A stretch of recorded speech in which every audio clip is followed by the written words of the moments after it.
whenever it is you're watching this. I just want to make a quick video today. I saw the weather was going to be nice, so I thought I'd come out early, make a nice video, and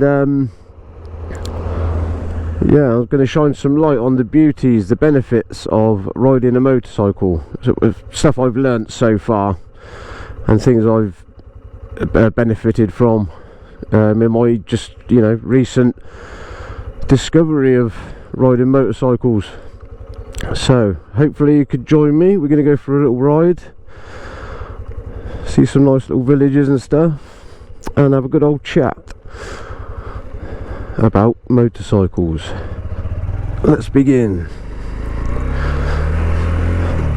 So firstly, I'd like to start with the statistical side, I suppose, the slightly more boring side of it. So fuel economy on this bike, this 125, is literally so cost effective.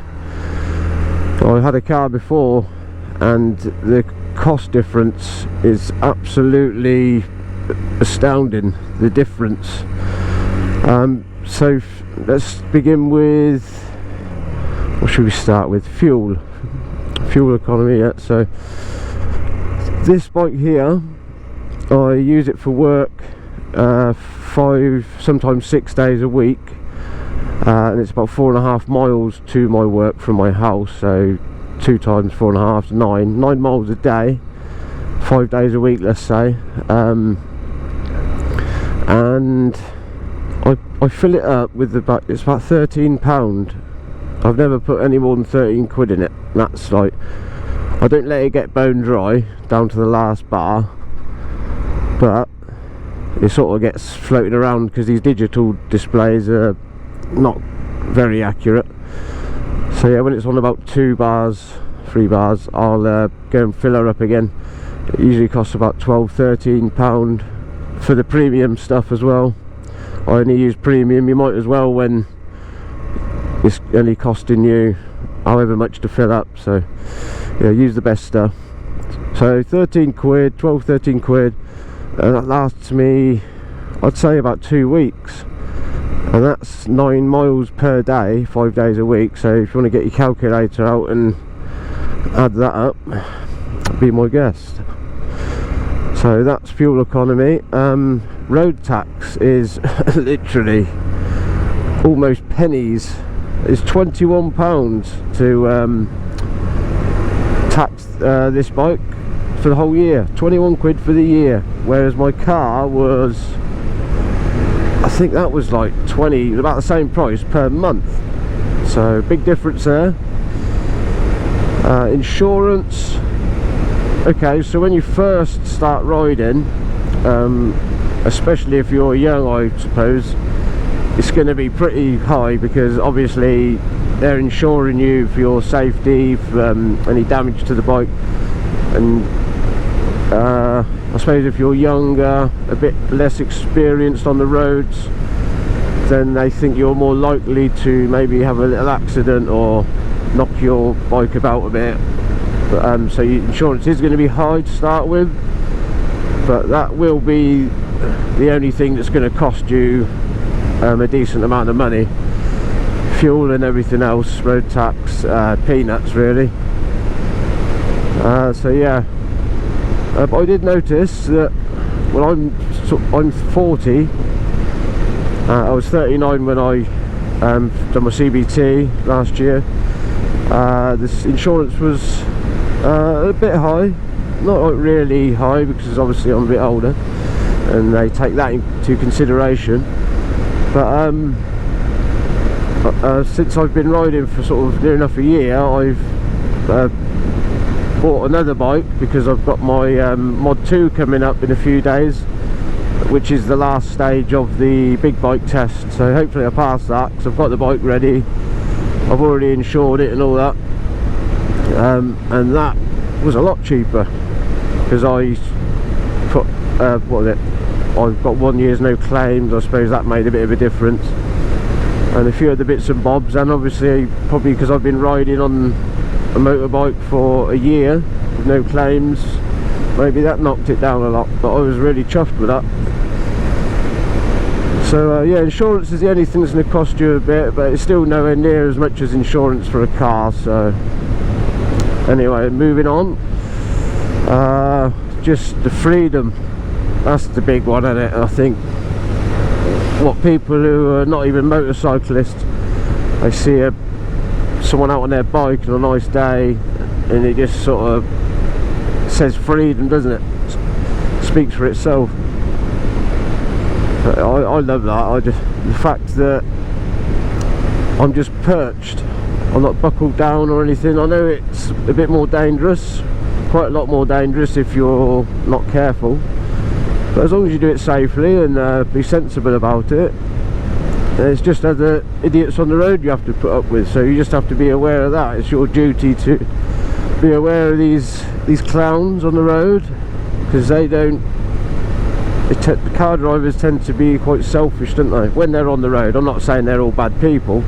I'm sure when they step out of the car there can be some good ones, because I was a car driver myself and I know what it's like when you're in a car. I don't know what it does, it just makes you into a bit more of a greedy, selfish person, I suppose. But anyway, yeah, the freedom, it's amazing, I'm telling you. It's probably the closest thing that the common man, you know, the everyday man, average Joe, is going to get to being on horseback, I suppose.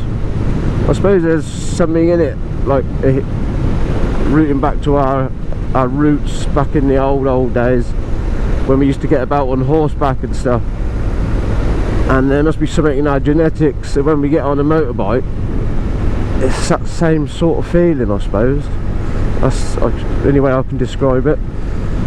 But yeah, you just perched on top of this vehicle and that's it. The power's in your hands. You've got the revs in your hands. And yeah. Right, moving on. This is a big one. This is probably the main reason I wanted to make this video, is the benefits. Health benefits, mental health benefits mainly. It does wonders for you. I'm not going to say it's therapy, because if you are really in a bad place, then you obviously do probably require some actual therapy from a professional. But anyway, but this, it just clears your head so much, and it's good for your mental health. And not only just the riding itself, but the learning, all the work that you put in through the studying the theory, all your theory stuff and that. It takes a lot of studying if you really want to put the work in and pass, you know, and move on to the next phase, because there is a lot of phases people don't quite understand. People who don't ride motorbikes, or someone who even rides motorbikes but they passed a long time ago, like some people I know, and I tried to explain to them, oh yeah, I've done my theory, oh yeah, I've done my mod 1, I passed that a couple of weeks ago. And they were like, oh, so why aren't you on your big bike? And I'm like, I know, 'cause I've got to do the mod 2. They're like, hey, 2 tests? But yeah, it's quite hard to explain to someone who is not sort of on the ball with modern motorcycle test. So yeah, anyway, you're studying for your theory, putting the work in, and then when it comes to your theory, you hopefully pass. You should do. I'm sure you will pass if you put 100% of your concentration and efforts into the studying. There's no reason why you shouldn't. So anyway, you can be proud of yourself for that, because it was you who put the work and the time in. You put the time in to study for this theory test, and then hopefully go along and pass it, and you can raise your hands in glory, because it was all you. So that boosts your self-confidence straight away. It shows that you are capable of accomplishing things. And then moving on, your CBT. So you're obviously probably going to be watching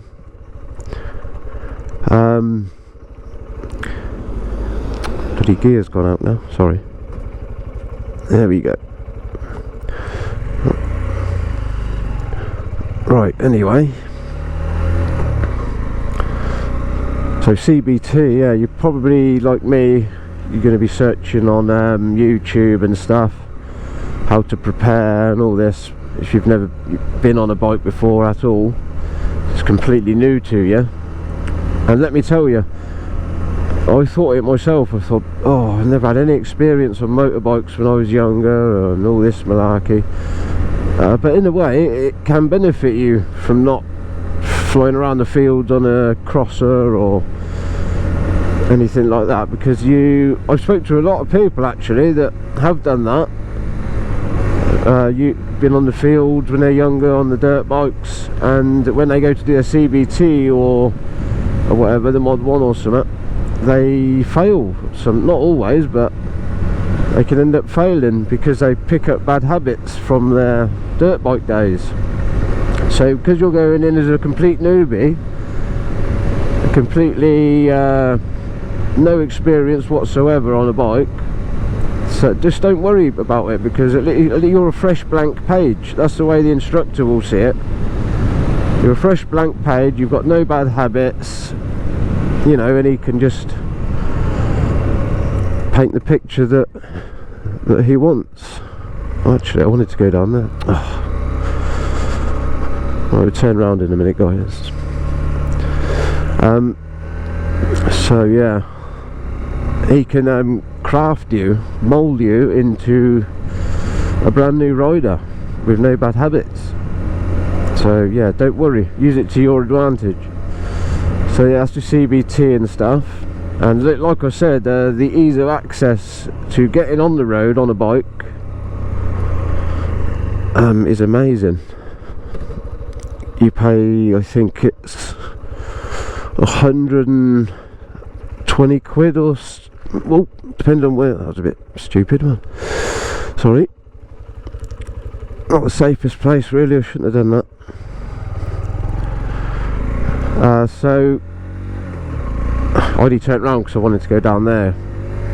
It's part of the route we took on the motorbike lessons. It's quite nice down there. So anyway, yeah, where was I? Oh yeah, your CBT and stuff. Yeah, so you know, 120 quid, 130 quid, whatever it is, you do it in a day, as long as you do as your instructor tells you, and you know, do a little bit of research on YouTube and all that stuff, or ask someone. Be careful who you ask though, people, you know, because they might have bad habits themselves, so just be aware. But just listen to your instructor mainly, he'll sort you out.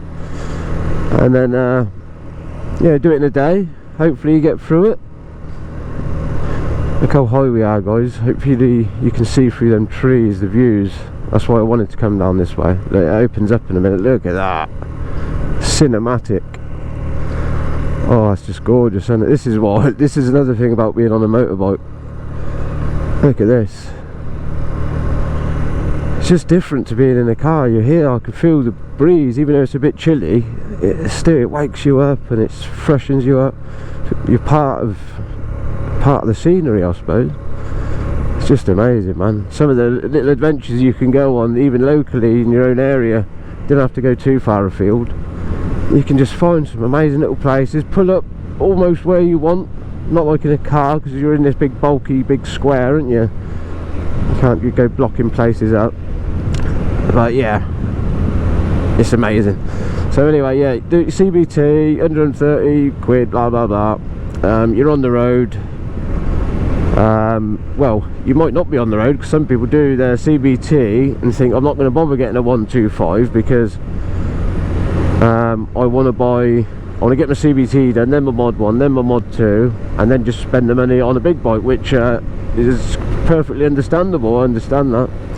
But if you want to play a bit longer game, I suppose, which I did, I didn't really intend on. My goal wasn't just to get a big bike. I just wanted a 125 really to get to work and back on. I started realising how much fun it was, and confidence grew, and so yeah, moved on. But anyway, you get your 125. I would recommend it if you can afford it.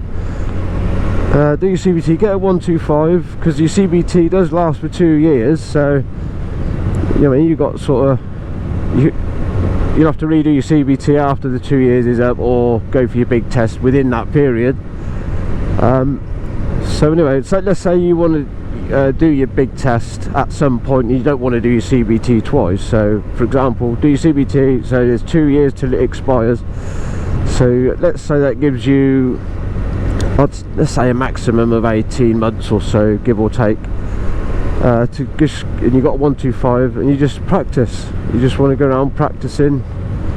It's brilliant, and I'll tell you what, I will never forget, even hopefully when I pass the mod 2 in a few days, get on the big bike, sell this, I will never forget this bike, and I'll never forget the times I had on it, because even though I'll have my bigger bike and it'll be faster and more powerful and everything like that, this is like a first love, isn't it? Childhood sweetheart. It's shown me, I learnt on this, you know what I mean? I spent a lot of time on it, 10 months or so. This is probably one of the last videos I'll be doing on this bike, which is a bit of a shame, a bit emotional for me. But you know, moving on and stuff. But I will never forget this bike. It'll always have a place in my heart. I do love it and care about it, and hopefully the next owner will take good care of it and have as much fun as I've had. So yeah, and then, so back, where were we?